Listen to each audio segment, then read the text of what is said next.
Hello ಸ್ನೇಹಿತರೆ, ನೀವು ನೋಡ್ತಾ ಇದ್ದೀರಾ ಮಾಹಿತಿ ಕೇಂದ್ರ ಯೂಟ್ಯೂಬ್ ಚಾನೆಲ್. ಎಲ್ಲ ರೈಲು ಪ್ರಯಾಣಿಕರು ಗಮನಿಸಲೇಬೇಕಾದ ವಿಚಾರವಿದು. ಈ ವರ್ಷ ಇಂಡಿಯನ್ ರೈಲ್ವೇಸ್ ಹೊಸ ನಿಯಮಗಳನ್ನು ಜಾರಿ ಮಾಡಿದೆ.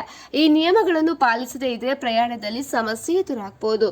ಹಾಗಿದ್ರೆ ಯಾವುದು ಆ ನಿಯಮ ಅಂತ ತಿಳಿಯಲು ವಿಡಿಯೋವನ್ನ ಪೂರ್ತಿಯಾಗಿ ನೋಡಿ. ಅದೇ ರೀತಿ ಮಾಹಿತಿ ಇಷ್ಟ ಆದಲ್ಲಿ ವಿಡಿಯೋಗೊಂದು ಲೈಕ್ ಅನ್ನು ಕೂಡ ಕೊಟ್ಟು ಸಹಕರಿಸಿ. ಮೊದಲನೇದಾಗಿ ವೇಟ್ ಲಿಸ್ಟೆಡ್ ಟಿಕೆಟ್ ಗಳ ಪ್ರಯಾಣಿಕರಿಗೆ ನಿರ್ಬಂಧ.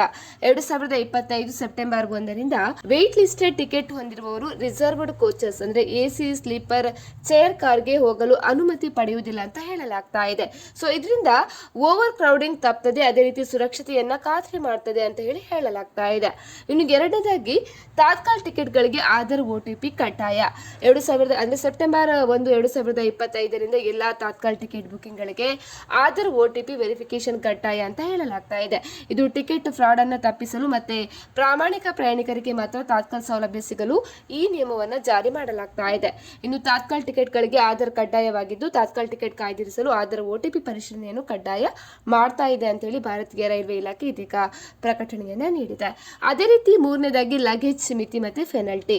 ಲಗೇಜ್ ಮಿತಿ ಮತ್ತೆ ಹೆಚ್ಚುವರಿ ಶುಲ್ಕಕ್ಕೆ ಸಂಬಂಧಿಸಿದಂತೆ ಅಧಿಕೃತ ನಿಯಮಗಳು ಈಗಾಗಲೇ ಜಾರಿಯಲ್ಲಿವೆ. ಅಂದ್ರೆ ನೀವು ಲಗೇಜ್ ಮಿತಿಯನ್ನ ಮೀರಿದ್ರೆ ನಿಮಗೆ 6 ಪಟ್ಟು ಹೆಚ್ಚುವರಿ ಶುಲ್ಕವನ್ನು ಕೂಡ ವಿಧಿಸಲಾಗ್ತದೆ ಅಂತ ಹೇಳಲಾಗ್ತಾ ಇದೆ. ಹಾಗಾಗಿ ರೈಲು ಪ್ರಯಾಣ ಮಾಡುವವರು ಈ ಮಾಹಿತಿಯನ್ನು ಕೂಡ ತಿಳ್ಕೊಳ್ಬೇಕಾಗ್ತದೆ. ಸ್ನೇಹಿತರೆ, ನಾವು ಮಾಡಿರುವಂತಹ ವಿಡಿಯೋ ನಿಮಗೆ ಇಷ್ಟ ಆದಲ್ಲಿ ಕೂಡಲೇ ಮಾಹಿತಿ ಕೇಂದ್ರ ಯೂಟ್ಯೂಬ್ ಚಾನಲ್ ಅನ್ನು ಸಬ್ಸ್ಕ್ರೈಬ್ ಮಾಡ್ಕೊಳ್ಳಿ. ಅದೇ ರೀತಿ ಮಾಹಿತಿ ಇಷ್ಟ ಆದಲ್ಲಿ ವಿಡಿಯೋಗೊಂದು ಲೈಕ್ ಅನ್ನು ಕೂಡ ಕೊಟ್ಟು ಸಹಕರಿಸಿ.